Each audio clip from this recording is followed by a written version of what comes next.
everybody. I've been meditating here with my friend AJ. Hi. While she is a yoga instructor, I have actually known her since We were 10 years old. And we're gonna do a little yoga with Shira. And I'm talking from all my experiences, but I know that people out there definitely have these, problems. It's like, I know that I get problems in my wrists. Totally. I get problems in my shoulders, even in my arms. What can you recommend to everyone and myself to do to help us? Stretches, thoughts, processes. How can you help us? Awesome. So a lot of the things that I'm going to talk about are also really relatable to non-knitters as well, because of the this hand, the typing hand, Yeah. and then the texting hand. Yeah. So the way we eat, we really abuse our poor little wrists. And they're so tiny. They're probably the tiniest part of my body. So I'm gonna sit up onto our blanket. So maybe we'll fold it just like a little bit more. these are the blankets, everybody. So that way you have a nice little connection. You're still on the ground, but your hips are higher than your knees, which just allows your hip flexors and all the muscles that connect your femur to your hips, to your spine, to just kind of relax a little bit. Mm-hmm. You're gonna bring your hands in a fist with your thumbs on top to heart center. Imagine that there was this big iron gate at the center of your heart, and you were trying to open the gate with your arms. So your arms are really activated. Your biceps, you were going to the gun show, are really switched on. And then start to send some awareness to your shoulder blades. Yeah, it's there. Okay, cool. Awareness. And now start to pull your arms out. We might touch, but that's okay. And then look at your elbows. And as soon as your elbows meet your shoulder, you're going to open up your arms out wide. So I'm just going to go behind you. Oh, am I feeling that in my back? Yeah. What? Okay, so at the same time, pull your shoulder blades down so you're not wearing your shoulders as earrings, because that's not a cute look. No. And then you want to keep pushing your fist out. So you might already feel this in your forearms and your fingers. Yeah. So awesome. Now, perfect. Imagine that you were pouring your kettle. Oh. So you're going to tip your thumbs out to the side. So Got it. Okay. Keep pulling your shoulder blades down. Oh, I'm feeling that. I feel that on the top of my hands. Yeah. I feel that stretch. Totally. Wow.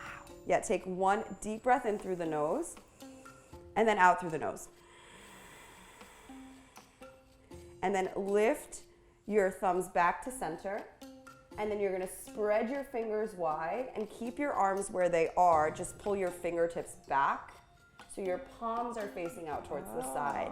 And then engage your shoulder blades again and pull them down your back. And that should intensify the pose as well. Wow. And let's take a big breath in through the nose and out through the nose. And then, because it's unlock your gate pose, give yourself a big hug. Oh, I love hugging myself. Yeah, and then maybe go to the left and go to the right. And we're going different directions. That's okay. Okay. And then release. That was magical. Wow. Knitters can really use yoga to help them better themselves. Yeah, absolutely. There's such a similar correlation between the repetition of yoga as well as the repetition of knitting. It has the same neurotransmitter pathway kind of connection that the repetitive movements of yoga do as well as the movements of knitting. I assume it looks like this. Knitting and crochet. Yes, you are right. See, she really does it. I gotta teach her some stuff here. Okay, let's get onto our hands and knees. Okay. All right. So again, you want to set yourself up for success. So let's unfold our blanket, just one little fold, and then we're going to come onto our knees so that we're nice and supported, right? Yes. Okay. As a knitter, do you end up feeling like your hands are claw-like after a few? Sometimes I gotta Yeah. So another way that you can do that is just by spreading your fingers and just playing with the distribution of weight in your hands. So just making little circles and becoming mindful of the different nooks and crannies of your own hand. So now that we have a little bit of awareness of our palms, bring your fingertips to face your body.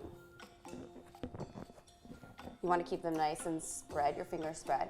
Before we start anything, I want you to tuck your toes because then we get double the stretch for less Right. work so that we're Okay. getting a nice toe stretch.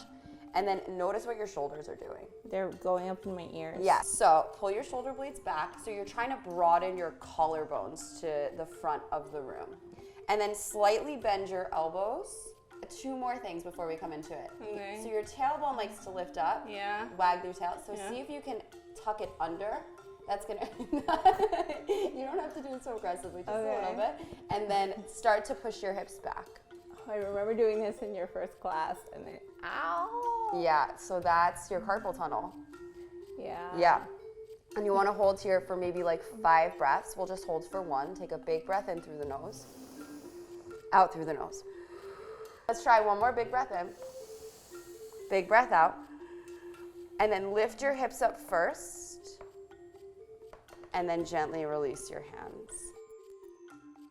Ooh, and then come to sit on your heels so we can just give your wrists a little bit of a stretch.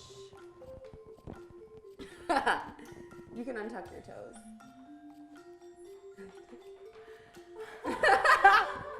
That looks so simple, but like, wow.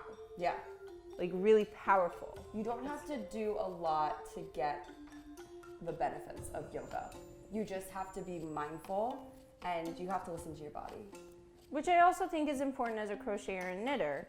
Sometimes like you're like 1 more row, 1 more row, 1 more row, but you also have to pay attention to your body. And sometimes maybe not 1 more row, you know, take it easy.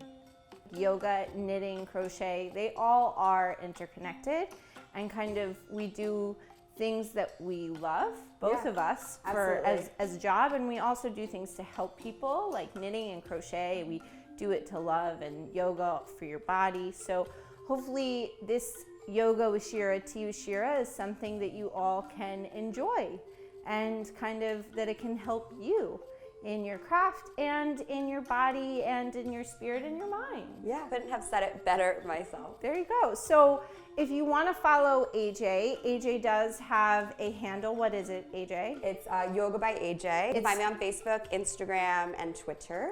And remember, you can always follow me at Shira Roars, and I will roar right back at you. And thank you guys so much for joining me for another great Tea with Shira, or should I say, Yoga with Shira. Ooh, I like it. Bye, everybody. Bye. Or Namaste.